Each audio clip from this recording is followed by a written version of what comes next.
The treatment that people are given today was done because of clinical trials. We found this out because it worked in a clinical trial, so therefore the patients can be treated today with something we know works.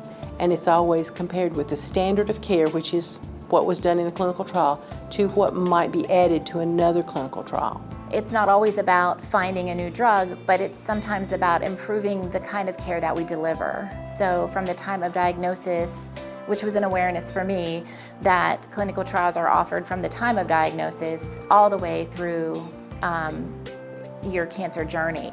Research, clinical research, is so important in our work as a breast cancer surgeon, because the only way that we can prove that new surgical procedures are safe and achieve fewer comorbidities is through clinical trials. You don't always see direct benefit from the care that you're having when participating in a clinical trial, although you might, and you very well may, but a lot of it is you're doing it in an altruistic fashion in hopes that what they learn from the study you participated in as that one individual patient makes a big difference for thousands of patients in the future. Our aspect of offering trials is to offer things that they would not get anywhere else, and really to try and help them not necessarily have to travel to get really optimal care. They get the best care possible. You've got always somebody looking after you to make sure that you're doing everything you need to do. They're checking to make sure you're not having side effects, to make sure you have all your blood work, that you get your scans appropriately, that you are responding to the treatment.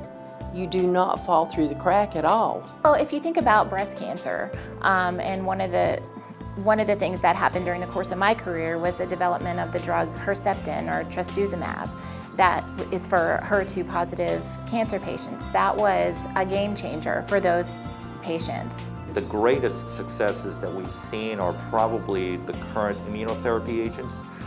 We've seen some people whose survivals were very short when we had standard therapy, and now with immunotherapies, it's now almost made some things seem like chronic diseases.